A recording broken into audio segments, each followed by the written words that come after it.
Hello guys, kami ni Mr. ay nandito sa SNR kasi ilang araw na kaming naubusan ng pork liver at timing guys, no, napakabago at very fresh ang kanilang pork liver at 119 per kilo.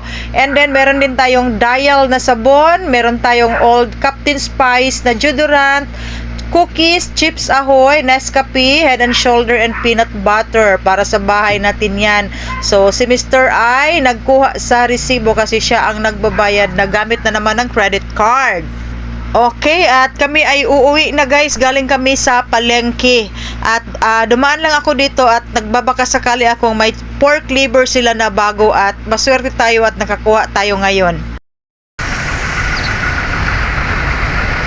Ni ami guys sa SNR. Unsa man ni? Bunggo man nimo. Okay, so mo to among gipamalit. Atay lang among gipalit. Atay sa baboy. Kay wala sa wala na mi. Kay ang karkas nila mahal man o kana dito. Mali yata atong giagian. Layo kay kagakutan. Layo kay kagakutan. So guys, mo ni ang among napalit sa palengke, dalawang bag na fresh Mickey and 300 pieces ang ating lumpia wrapper, white and yellow. Tapos ito guys ang ating mga dressed chicken, meron tayong 15 kilos na wings and then worth 3,000 pesos ang ating ang ating quarter leg. Tapos meron din tayong chicken drumstick and ang ating pork liver, and meron akong guys, ang dami kong dito, 20 pieces itong ating peanut butter from SM. Ito guys kasi mura lang siya, 68 lang ang ating puhunan, and then maraming naghahanap sa akin at kami ay uuwi na. Time check tayo ay 5:30 at ang aking anak ang nagbabantay sa tindahan. So yan yung NCCC Mall. Ang laki ng NCCC Mall guys dito. And then SNR dito. Okay.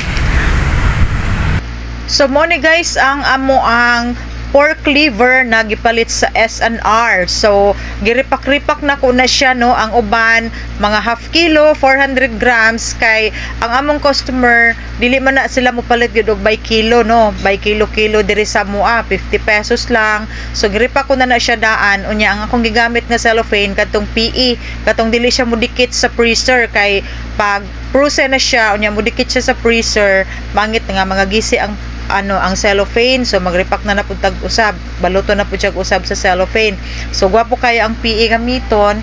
Unya update tayo sa ating mga pork ngayong araw na ito, gabi na, at meron tayong customer na bumili dyan ng pork. So mao ni siya guys, ang uban ani ang mabayad nila less than 100 pesos lang, nasa 80 pesos, 50 pesos, 60 pesos. Unya timing kaayo kay nahalinan dayon mi ana pagkagabi og 3 kilos. So gamay na lang ang nahabilin. So yan guys, 74 pesos 390 grams, 190 ang kilo ang akong baligya diri, ang akong presyohan kasi yung nakapack nila 139 per kilo, pero kung isa ka cellophane katong wholesale nila is 119. Unya napog ko'y pan diri nga mga gardenia, nag-display pud ko guys og mga sandwich spread, mayonnaise diri ako nang gibutang aron makita sa customer, no, naapatay pansit, fresh Mickey ang among gipalit sa kaganina sa palengke, unya lumpia wrapper, very saleable ang lumpia wrapper. So yan ang view namin pag gabi na. Mas gusto gyud ko mag video pag gabi kay gwapo kayo ang angle, tapos walay against the light. Unya mao na ang view sa atubangan sa kong meat shop. Daghan tag karne karon guys kay medyo matumal. So gabi na daghan pa mig mga karne. Siguro ugma wala koy order na bag-ong pork carcass kay napaman koy daghang mga stocks. So naatay customer nagbuy og dressed chicken. Unya kaning isa suki nako si Dudong, ang iyang ginapalit sa ako kay pork belly yan guys. Pero ana siya nipalit karon kay ana siya nga gamay ra daw taba, nipis daw. Mao nang maselan kay na siya mopalit sa kuha og pork belly. Pag dili baga ang taba, di pud na siya mopalit. So it's okay. So mao ni natay pork chop, pork belly, gwapa kaayo, very fresh. Fresh na fresh good, basta alagaan lang nimo ang imuhang display. Tapos mga hotdog nya daghan tag dagdag diha nga mga suka sinamak, mga alamang natay alamang na ginisa na poy plain lang, natay dayok, natay chili powder, chili garlic, napod tay chili powder, daghan tag mga bitay-bitay diha oh, napog bisago. Okay. And then, yung ating pork liver ay ipapasok ko na yan sa freezer pagkatapos ko mag-video. And then, social lang ating dressed chicken ngayon kasi nakapack ng cellophane. So, ito pa guys, mga dagdag paninda natin, mga ricados, mga magic sarap, mga banana blossom, kasi partner yan sa adobo, ang banana blossom. So, muna siya ang view sa ako ang katabing mga tindahan. RD Pawn Shop yung nag-close na. Tapos natay mga eco bag and Triumph bra overruns, ang atong groceries. Muna siya guys, daghan ang kulang sa akong groceries, pero mga ano lang tingi-tingi, magkumpra ta ginagmay para dili siya maluag tan-awon. Tapos sa bugas, wala naglaylos ako guys kay mahal kay bugas karon.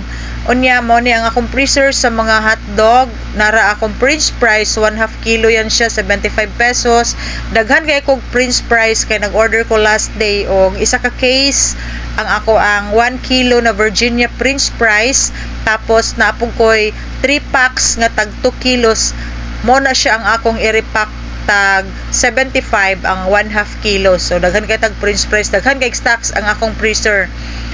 Kay natay mga kuan, mag-abot guys ang atong Pure Foods og Virginia hotdog and then french fries. Alam nyo guys no, ang french fries dito sa Davao, ang Jollibee, yung mga price na binebenta nila ay galing sa ano, sa Virginia. Sila ang business partner ni ni Jollibee sa ilahang french fries. Mo nagisulti sa ako sa amo sa Virginia katong nami kumustahan, suki kumustahan. Napod ko tripler butane, unya daghan kay kog kuan, daghan kayo ko og Coco Mama kasi always out of stock ang Coco Mama sa Lots for Less and sa NCCC. So mo ni akong tripler, ako na ginigisulod guys kay gina-display na ko na sa gawas. Matingal lang may dali raman mga hurot among amo ang basiyo nya, nagduda ko na recycle lang sa mong customer ba, magkuha siya basiyo, yung mupalit siya butin, so ang ako ara gyapong basiyo ang gigamit. Then guys, ito yung binili namin sa SM, ang bonus na peanut butter, 68 ang puhunan natin kasi sa NCCC medyo mahal, 75 ang puhunan. So namili talaga kami ni Mr. doon sa SM, and then ang benta ko ay 88 pesos, no, 20% lang tayo. Ang daming naghahanap sa amin ng peanut butter noong isang araw, siguro mga 3 customer na ang naghahanap, and then wala kaming stocks dahil yung binili ko dati ay kaunti lang, mga 6 lang na ganyan. Ngayon dinamihan ko na talaga, 20 pieces yan siya, no, tamang-tama sa December, and then 2026 pa ang expiration niya, matagal pa, next year pa. So mauubos na yan siya guys, no, dili na tamamtan ang nag-expiration. Hanap-hanap man ang ako ang camera, oy bundog na kayo ang ako ang cellphone. So mo na siya guys, ang ato ang peanut butter, guwapo mo gud siya kay very attractive ang packaging niya. Unya mo nang view sa gawas sa ako ang meat shop kung naa ka sa sulod sa ako ang tindahan, no, sa sari-sari store. Very cute man gyud niya mo ang among lugar. Tapos update ta sa ako ang Selecta ice cream. Daghan na kaimig na na sold out sa mga watermelon, no, na na ang ato ang basket. Pero daghan patag stocks dito sa sa ilalom sa freezer sa Selecta. So natay chicken wings diri and mga crispy fry. Meron tayong gravy mix, and ang duha ka pata wala pa gid nahalin guys. Muna akong gingon sa inyoha na trabahoso siya kay kana wala nahalin, so ugma na pud na siya ipasok sa freezer, taod-taod ihipos na. So natay customer, ambot unsay pamaliton na ni nila, karni siguro mga daghan kay sila tan-awon, grupo sila, murag mo palit kaya na sila og pork. And ang ating quarter leg 198 per kilo. So hotdog day ilang gipangutana, dili karni. Okay. Then guys, naapod ko yung all-purpose flour o cornstarch. So kaning cornstarch 2026 pa ni siya mo expire. Tapos ang all-purpose flour November 2025. So ang discarding gihimo nako ani, ako ni siyang i-repack. Dili na nako paaboton mo expire ni siya. So unahan na nato. Ako ni siyang i-repack kunya ibalot-balot nako tag 10 pesos ang isa ka balot. So muna yung expiration November 2025 and then ang kaning RAM 2026 pa ni siya pero mas mahal man gud ang RAM kaysa katong cream cornstarch.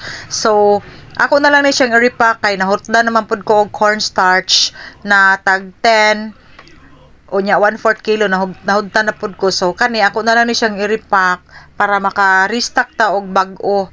So December basta months manggod kusog pod ang cornstarch. So mao na ni siya sa isa ka pack na all-purpose flour murag nakaginansya ko ani og 40 pesos. So not bad kaysa ako pa na siyang pabuton bare months na sa Monday September 1 na unya ma-expire siya. So ako nang gibalot-balot og tag 10 pesos.